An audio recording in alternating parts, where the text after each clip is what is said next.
welcome to the Matching Mom Jeans podcast. I'm Shelby. I'm Nicole, and she's still getting really good at introducing the podcast. So today I have a present for you.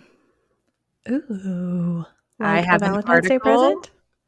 No, it's not a Valentine. Well, you might think it's lovely. It's a whole neuroscience news article that was just released.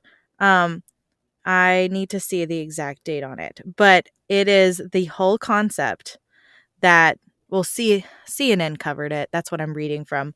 But the title of it is "Stop Calling It Mommy Brain. Scientists say the term is wrong and unfair to moms." It is a So, lovely present already. right? Isn't it wonderful? Oh, before we get started, I have to tell you this really funny story because you were bragging about your beautiful, beautiful daughter being able to help you cook dinner, and you sent me this really cool video of her peeling boiled eggs. Yeah. And She's 13 months old, but she's really good at peeling boiled eggs. well, my son is not. I made boiled eggs. I made boiled eggs to survive, this post-procedure time so I can just eat protein really quickly because it helps with breastfeeding. And, he's going to be 2 in May, so you think he would have some skills. And he's very good at pulling the eggshells off, and then he pops them in his mouth and eats them and says, "Chip." I feel like somewhere there's a keto hack that people are eating the eggshells, but that's I all would love so to know gross. that. He did it in front of mom and my husband last night, and both of them were like, "Oh my god, don't let him do that." And I was like, "He'll spit it out in just a minute." And sure enough, he grabbed my hand and spit it out. And I was like, "It's really disgusting." I mean, he's just exploring. Now, the funny thing for us is eggshells are actually pretty good for dogs. And Oh. so when they have some nutrients in them that help dogs with their coats and their fur Oh. coats. And so when we peel eggs, it's one of the safest things that we can do because sometimes she'll just straight up peel the eggshell off and then throw it on the floor and the dog will get to it before we can get to it, and we're like, it's fine, Perfect. it's snack time. It's It's a time for whole snack. family event, and not I in the way that that TikTok sound of you can't eat at everybody's house. It's not gross. She's throwing them on the floor and the dog is eating them. She's not letting the dog eat it out of her hand. Oh my god, I love that. No, seriously, so the only thing that makes me feel okay about his really weird habit of eating eggshells is that literally we have them from our chickens. And so I know what I feed our chickens, and then I clean the eggs myself. So I'm like, well, it could be worse. But I have started so you're supposed to leave the eggs with their kind of grossness on them and not wash them because then they'll stay better longer. And so we have Ew. a special container in our house that we keep the eggs in so that the kids can't eat, for lack of a better word, poopy eggs. And so now when I go to make eggs, I scrub them with antibacterial soap because I'm like, he's definitely going to eat these if I boil these eggs. And of course, boiling helps. But I just now I've developed a paranoia of eggshells. I So would have to be in such the mood for eggs because a lot of times I choose what I want to eat by just opening the fridge and looking. And if I yeah, saw poopy poopy egg. egg container, I would never go, eggs sound good. Yeah, that's valid. That's very valid. They are very good eggs, though. You'll be tasting them soon. They're wonderful. Just bring me the clean ones. I will. The I'll clean ones. pre-clean them. I'll clean them. I won't travel to where I'm meeting you with poopy eggs. I feel like that's a line that I can't cross myself. I'll pre-wash them. You're only That supposed to effort leave is the, like appreciated. you're only supposed to leave the it's kind of like a gut biome, but it's not. I don't remember what they call it. But you're supposed to leave it on there so that the eggs are porous, so the eggshells are, so they absorb the germs around them, and this protects them, apparently. So I learn way too much about chicken poop now. Egg science. Egg. Last episode, I learned about bees, and now I'm learning Oh, about eggs. I have a little corrections corner from my husband. Apparently, it's not going to be hundreds of bees. It's going to be thousands of bees. Oh, good. What a Good, yes. correction. I was like, "Wow, honey, now I'm feeling nervous about the bees." Not 200 to 300 Suddenly, bees. it's feeling like it's out of my comfort level. Right? Now our family is getting exponentially bigger in a really bad way. So, Well, my anyways, daughter currently loves bees, so she even saw butterfly. one outside buzzing, Oh, no. and she goes, "Bee!" And I was like, "Please don't think it's your friend." Yes, no, bees are great to look at, they are not our friends, which also applies to the chickens in our yard because Big Mama their names are hilarious.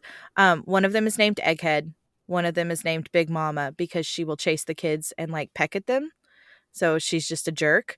Um, but the other 2 are FryFry and Nug Nug, and Nug Nug is the chicken equivalent of Moon Moon, if you remember that old Oh, meme. oh, oh Um, no. Nug Nug cannot be left to her own devices because she has run into concrete walls 3 times now, and we're afraid she's going to injure herself. So the other 3 can run wild. Although FryFry has a crush on my husband. It's been very bizarre. She likes to come into the garage where he's building everything and lay eggs inside the garage next to him. Like next to him. It's very upsetting. So now I'm like, she wants you to be her rooster. Maybe maybe she just thinks he looks trustworthy, and so she's like, "While you're building that, Yes. could you put these in a safe place for me?" It's really bad because then, he's not the most observant person and he's focused on building the airplane with all of the important airplane tools. And I'm just terrified one day he's going to turn around and just crunch on an egg and it's going to be a disaster. And then Fry will be so betrayed. I know. Poor little FryFry. She also follows him around like he's just got food at all times. And I'm like, please stop hitting on my husband, FryFry.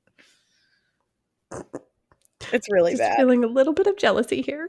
I'm This is feeling making me uncomfortable. you're encroaching on my life, FryFry. Get away. And then Big Mama um pecks at the boys, and it's really funny because now Big Mama and my giant cat, who is going to be 13 years old this year. I didn't realize she was that old, but she and Big Mama will fight over who gets to yell at the children. And I'm like, neither of you are helpful. Like, you're not good people. You're just animals that think you own my children, and it's not nice. But now that we've talked about my entire farm, let's go It's back. kind of hilarious because if you think about it, that is a true defined pecking order. Oh Ha my ha. god. Pecking It's order. literally that joke wrote itself, like right there. It really did. Oh my gosh. But anyway, my All present. because Don't forget about my present. Oh, yes. Okay. So, I'm not gonna read you the whole article because I don't really understand copyright rules. But Oh, essentially, I'm gonna read you a couple clips. We know, you and I know, we talk about it all the time, that there is an associated cognitive decline with motherhood. And there's a lot of scientific stuff to back it up because you lose brain matter. Like your brain shrinks a little bit, right? Am I saying that correctly? it is converted. So I have a degree in biological engineering, but my background is in water resources. However, I applied that engineering degree into an extensive amount of research on how my brain was going to change while I was pregnant. Because you were worried about And your poor little brain. I was very worried. I was very worried because You worked hard to build that brain. I make decisions at work every day that make some, really big impacts in the world around me, and, can't be hired to do a job and then, 3 months later get pregnant and suddenly your brain doesn't work the same way. I'm not the same brain you So, hired. basically your brain has different types of matter in it, and so you don't lose there's gray matter in And your white brain. matter? Is that the other kind? It's been a really I long time since I went to college. I believe it's gray and white matter, but basically it has to do with the neural pathways that you're in. Got it. Got it. And I remember synapses. I got you that. don't lose part of your brain. You actually don't like lose part of your brain. But it's converted either white matter to gray matter or gray matter to white matter back because of the essential pathways that you need. So some neural pathways can be like straightened, Oh, is my understanding of it. I'm gonna interesting. have to look Yeah, this when up. we talk about it in psychology, we talk about like the roads most traveled are like the faster synapse, and that's how you get like muscle memories, but it's also how you get like addictions and things like that. So maybe it's like trying to rewire itself so you like instinctually know how to help your children. Is that a thing? Potentially? Either way, we all have heard the term mommy brain. We've all been judged by, like, oh, don't leave your coffee on the counter and let it go cold forever because of mommy brain. And this article is from a team of scientists. It was released Monday. So I think this was last Monday. Yes, it was last Monday. So it was like January 6th. Who knows when this episode's going to come out, so who cares? January 6th. An article came out in the Journal of JAMA Neurology, so JAMA Neurology. The authors' articles are McCormick, Callahan, and Pawlowski. Anyways, if you ask new moms, 8 out of 10 will say that they experience memory loss and brain fog, popularly called mommy brain. But um essentially, what they're doing is not finding that in scientific inquiries. The scientific inquiries and the testing that they're doing is finding that women are not experiencing memory loss. However, they have theories about this, and this is my favorite part to talk about. One reason may be that these studies and these tests are being performed in the peace and quiet of scientific labs without screaming children and long lists of tasks to manage in front of them all at the same time. And they're like, Wow. so maybe it's not mommy brain, maybe it's mental load. And so that's like a real option. The other prepondered possible reason for like the experience anecdotally of mommy brain, but not the scientific experience of mommy brain, is that mommy brain is not real and people are very quick to judge women. I mean, Isn't that great? there's something to that though, because like the change, first of all, our brains are constantly changing, and the reduction in gray matter that has been shown through MRIs of women before they're pregnant and after they have children, like you do have a reduction in gray matter, but it's a maturity. You know what I mean? Yeah. And it's not, and the changes can last, like they're still there years and years and years later. So it's not So truly that mommy brain. It's like a a way that our brains are designed to mature so as we that's the grow. third reason. The third reason that the scientists have said is that studies may not be looking correctly at what happens to a mother's brain. It could be as simple as them asking the wrong questions. And what they say is they may be focusing on what is perceived as a loss, what is really an adaptation and reshaping of neural connections. And the brain is actually adapting, and they're perceiving it as a loss, but it's actually just a change, if that makes sense. Well, Um, but I love it because the other major cause of gray matter reduction in people's brains is adolescence, nice. That sounds correct. which is why they use that term. I'm not going to be able to say that word. It's like adolescence, but instead of adult, it's matrons. Oh, matron essence? Matronescence? Sure. Yeah, I get what That's you're better saying. than I could have It's done. like it's the process of becoming maternal or whatever is what they're trying to say.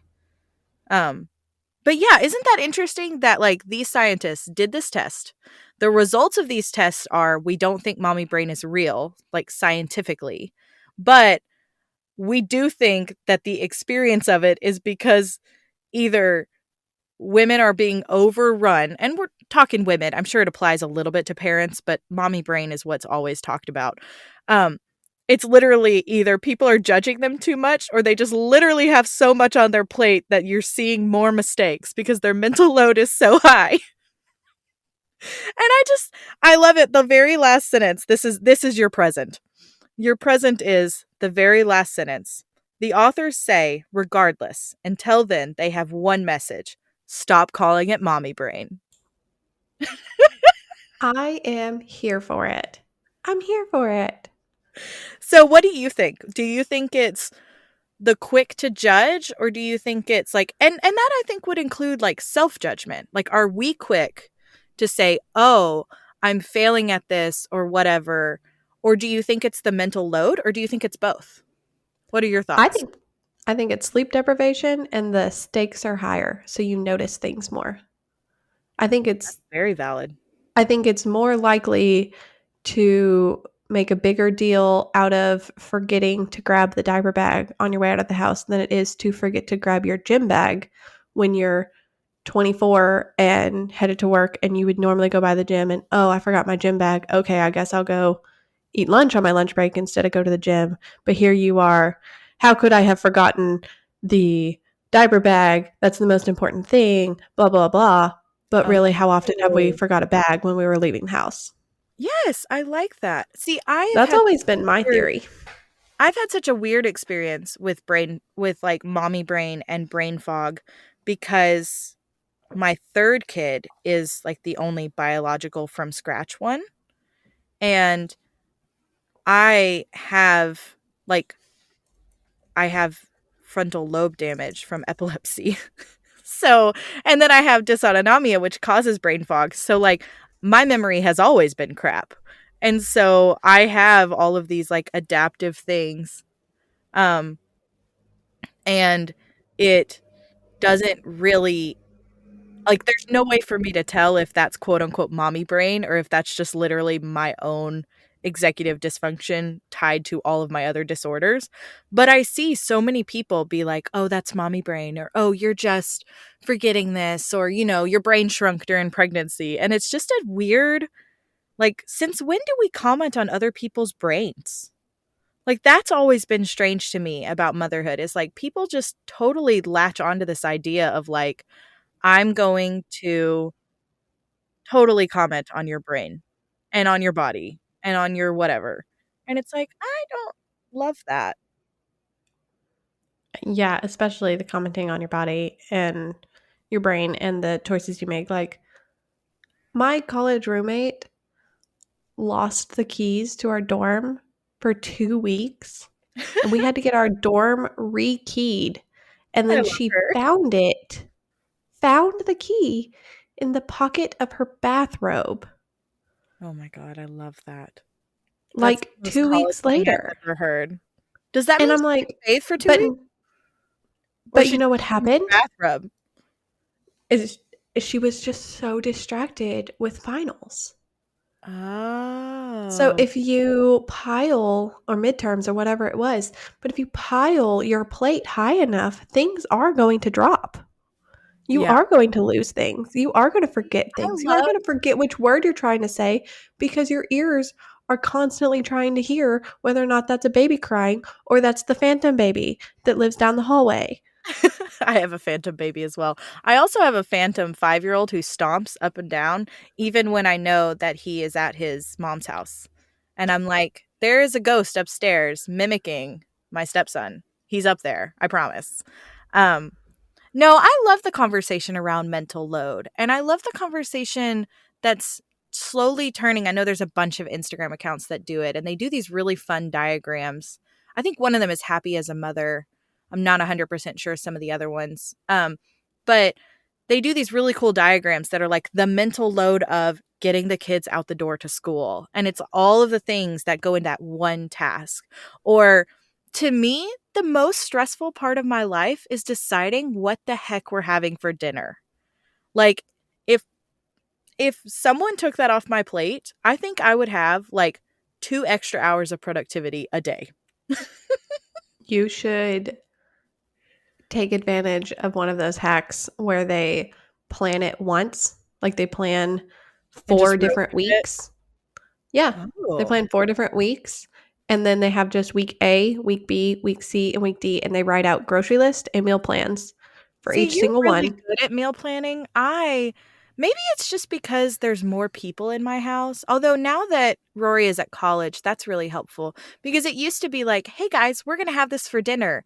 And then there'd be like, "Well, can we have that tomorrow? I don't really want that." Or we just had blah blah blah and it's too similar. Or no, I want to eat the leftovers from last night cuz that was really good. And it's like, guys, we're trying to go here with a list. Meal planning just does not seem to We fit. have a we have a one switch night where Oh, like I I like that. planned the meals for this week and you can switch it once.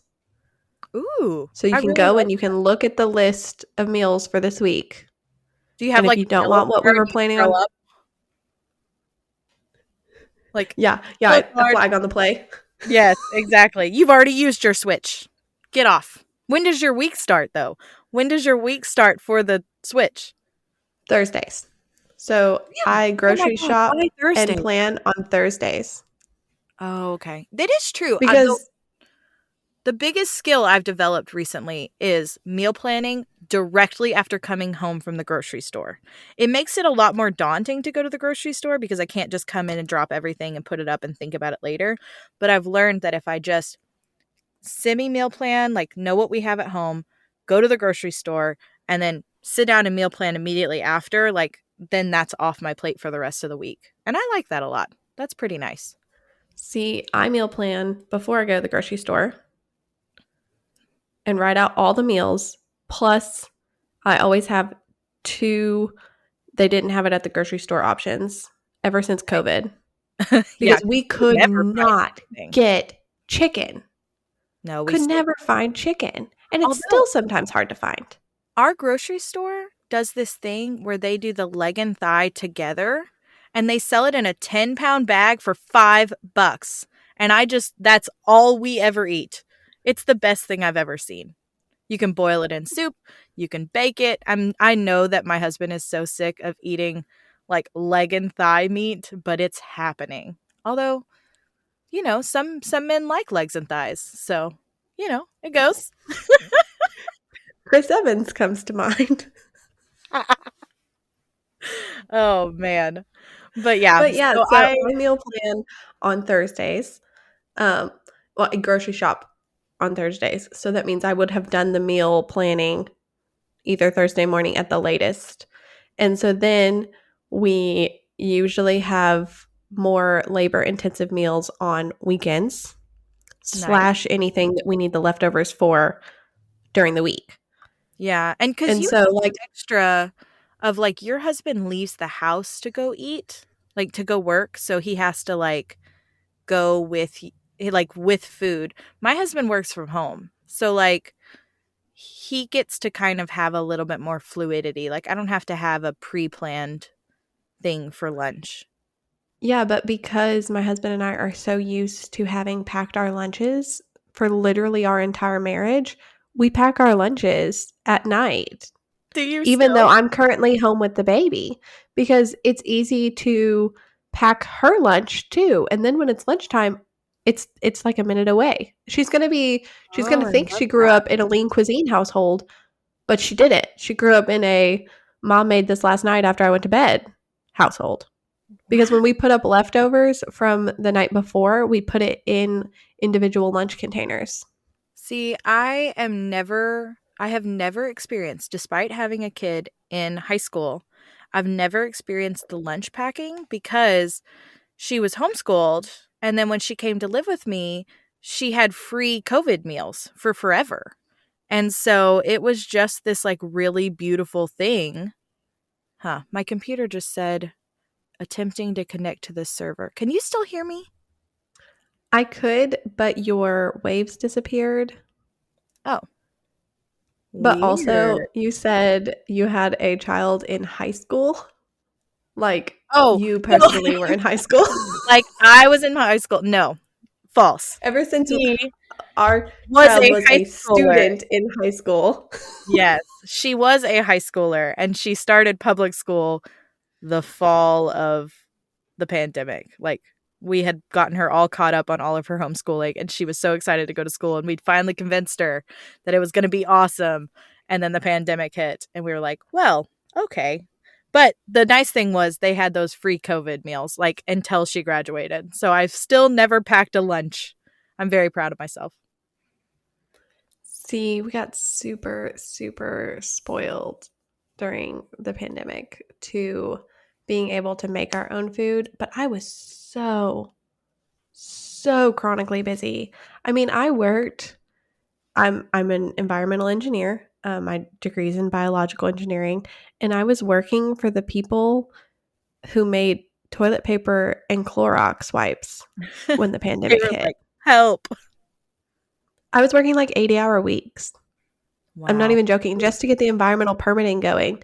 And then we had chaotic, I was a consultant, and we had the most chaotic breakdowns in the supply chains. Like, things were breaking down because you couldn't find drivers to drive the trucks to get something off the lot, and there weren't approved places to store things. Yeah, I get that. See, the benefit of working with humans is that when all of the humans are told that they can't leave their house, you have nothing to do. So I just started a business and then got totally hijacked by creating a baby, which really did put a wrench in things. But I had time because all the humans were stuck in their houses and couldn't hang out with me and talk about their problems. So, what a win. See, and I apparently spent enough time in front of my computer that year that now I'm on extended maternity leave, you know, 3 years later, and You're like, I'm done. I don't sit in front of a computer at all except for to put in a grocery pickup and make this podcast with you. See? Yay, we did it. I get excited about recording days. They're fun. But now I have to go. I'm dragging it out. I'm like, I have to go and give my kid lunch, and I don't want to. But if you meal planned, That's the takeaway. You won't that's have the mommy takeaway. brain if you have meal planning. That's it. Hey, That's the trick. we do, and I think I've talked to you about this before, and maybe I haven't. But one of the greatest pieces of advice that I was given was that the mental load doesn't have to be on your shoulders, but it doesn't have to be on your husband's shoulders either. But where does it go? On the wall. Oh, that's right. You Put have the your whole mental wall. load on the wall. My I pantry wish wall. I wish we could post a picture of your wall because it's both beautiful and overwhelming at the same If we time. get our social media up and running, I will so post a picture Be of like, the mental load wall because it is a game changer. it is. Agreed upon checklist and schedules. Now, it was a booger trying to get it settled, and Oh, I we are can't in a even trial imagine. period right now where we agreed that we would do a draft that we felt pretty good about, and then we would work out the kinks for a few months, and then we'd come back and reevaluate. The most Um, two engineer household thing I've ever heard. Like, gonna have to. we have to channel our energy somewhere. I know, just gotta plug that in. That's like And your like little app. We have to talk about that one day. We have to talk about your app where you tracked every single diaper and every single ounce she ate. I loved that, and it's very track cute. as in currently. Currently Oh, still still? tracking. Yes, I'm Really? still tracking. Do you have Every any diaper? idea how chaotically toddlers eat? Yeah, they really do. But the nice thing It's is the if you best just throw thing for food my at them, anxiety. it's yeah, that is true. It's treatment for anxiety. But my goal is to just throw food at them until they eat something. Like just just like, just like I do the chickens. Here, have some food. Our pediatrician was talking about how you can't really judge whether or not your toddler is eating enough based on like day to day or meal to meal. You have No, to it's look at the weekly. trends over a week. Yes. And It's she still was like, true you even know, when if it's it helps you, just write down, like put something on your fridge and just write down what she has eaten this week. And then the next week you'll have something to compare it to. And I was like, way ahead of you. Way not. ahead of you. I We're got an on it. app. Don't worry. There's an Yeah, app for that. I have with my stepson, who will be 6 in July. He eats like a good meal every 2.5 days. And he'll eat everything you give him in like 2 hours. And then for the rest of the next 2 days, you're like, could you just a little, like just a little bite. Just a little Just bit. just Here, lick the avocado and I get was some about to fat. say, here, lick this sucker. It'll at least hydrate you for a second. It's really That's bad. amazing. He is going to be really, really good at intermittent fasting one day. Oh yeah, he would be on top of it. He would be great at it. As long as when he breaks his fast, he can have 4 different types of cheese at all times. Because it's a toddler and a cheese thing. I don't even know why. My little one's It's going not a through it toddler now. and a cheese thing. Do you have any idea how much cheese my husband and I eat? People always talk about toddlers like they're crazy. And I'm like, no, they're just simple and they are like strong opinions about what they want. And I feel the same way because if someone hadn't told me that lettuce was better than a salad, but lettuce, oh, that's a terrible way to say that. Wow. Lettuce is better than a salad? What do you mean? I'm Speaking of confused. mommy brain, if they hadn't told me that like lettuce was better than cheeseburger, Oh and I yeah. would have gotten that stuck in my head. And there's still times that I'm like having to like unlearn things like that. But you know what is a great snack for you? Cheese. That's true. It is true. I mean, there's nothing wrong with cheese. It's just when they don't eat anything else but the cheese, that can become problematic. Only for like their own gastrointestinal systems. Then you're like, can you drink some juice with your cheese? Maybe just a little bit. Just help your gut out a little bit. Just a little bit. But anyways, now that we're Everything in talking about moderation. cheese, everything in moderation. Now that we've just completely devolved into cheese, we will start a second podcast to discuss our cheese issues. That's what we'll do. Yes, feel So, free to cut out the portion where I say that lettuce is better than a salad. nope, leaving it in. People need to understand that you have flaws and mommy brain.